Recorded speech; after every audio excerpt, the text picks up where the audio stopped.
I send you peace and love wherever you are. I want to say that first because I know many of us live our lives working day in and day out for causes and initiatives, pouring ourselves out, and we never really get love and peace given to us. So right now in this moment, I want to send you peace and love. You see, when I moved to Richmond, Virginia, I worked day in and day out for years, spending my own money to pilot programs, all the while volunteering my time and energy because I believed in what I was doing. In the process, I gave a little more than I wanted to, but in the end, I found myself, I was interviewed on TV, I started a nonprofit organization, held a position on the board of managers for a national social justice organization. I collaborated with industry giants. I got married. It's just so much. I went to Africa. It was amazing. It took me finding a mentor, for it all to get started. I didn't just walk into the opportunity. You see, I had to get clear on what I wanted to do. And I didn't waste a minute. I wanted to learn exactly how to be effective in the communities I served. Having a great idea just wasn't enough. I needed to be able to show how I could do the work and manage the resources. You see, my mentor was one of the best, and I quickly found out how draining the process really is. She would tell me how it was the promise of our cause that motivated her. So generally I would watch closely and she would orchestrate everything that needed to happen. I would just fill in where I needed to using my knowledge and technical background in IT to fill in the gaps. I was willing to do most of the work for free because everyone advised me that it was a good way to start out. I didn't have degrees or anything or experience, so in the end, I really only started thinking about money when I realized the people around me weren't really in need. I was the one in need. I started to look around and see that I was the only person not getting paid. And it was because I never really asked. Really asked.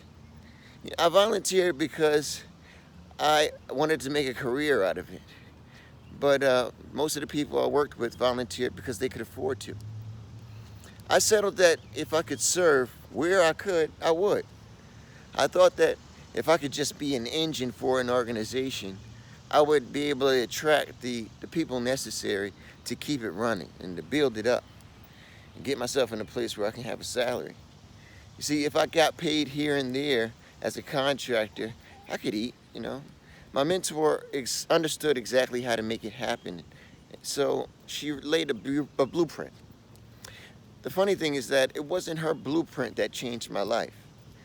It was when I realized and recognized that the Most High decided that I was going to be a man. And that means I'm going to define my own path and own my own life. I had to come to terms with my mission. And now more than ever, I know the major issue we need to address is community self-care. As a social justice activist, I gave my all, and I saw my comrades doing the same. We were going the extra mile for the sake of the betterment of the cause, the betterment of our community. I want to promote self-care for those people, the social justice workers, the leaders, the influencers, to serve them and to collaborate with professional healthcare practitioners is what I think will work to end and effectively challenge this paradigm. People are burning out, and it needs to stop. Today, I call myself a recovering social justice activist. To make progress, it required that I made certain sacrifices. I wanted to see more empathy. I wanted to see more harmony. I wanted to see less manipulation. I wanted to see more collaboration for the sake of us all. We need better relations. In order to create better relations, I worked day in and day out and found myself suffering all kinds of microaggressions and trauma. Even just coming to understand what it is that the issues actually are. You know, you go through a lot, and due to the stress and the strain on my body, I began to experience intense stomach pains, and I spent countless nights without sleep. I had no appetite, and I would just stay up late, pouring myself over plans and, you know, all kinds of, writings and lectures. After I had a breakdown, I had a recoil and stayed away for months. I was paranoid and disappointed in myself. I had to refocus on my foundation. Where was my passion for life, love, and freedom? I realized I had put myself in a place where I was being empty, and I didn't realize how important it was to take time to fill myself up. As I worked, I constantly flooded my mind with horrible news, all kinds of, statistics, books, videos, etc. My body was being totally driven by negative emotions and a longing for change that was mutually shared by my community. I was I was stressed, and I realized it was time to switch. I had to follow my divine will and the calling on my life. When it boils down to it, as an artist, I recognized that art was the key for me. When I found my way out of the slump, it was through personal expression of beauty. For me, art represents an opportunity to connect with someone because we can all relate to colors, textures, sounds, feelings. During the time I spent inside and away, I developed my artistic abilities and found myself, the potential for healing was in my experience. The trauma was connected to my mission. To assist others in conquering these same obstacles, I had to be an example. I was experiencing a stress overload, and scientists call it toxic stress these days. This is a term to describe when the body's chemical expression of emotions gets to a level of toxicity that it actually causes harm to the body. It can directly affect things like your blood pressure, digestive health, you know, and it causes burnout. In acknowledging the roots of our problems and the issues, we have to find ways to deal with or mitigate stress. We'll never be able to eliminate all obstacles from our lives. There's no secret handshake that just get rid of all your problems. It's impossible. Add to that, the stress is important to our growth process. A lot of the experiences we consider to be negative play major roles in our own development. What I want to do is connect people to their wellness in a new way.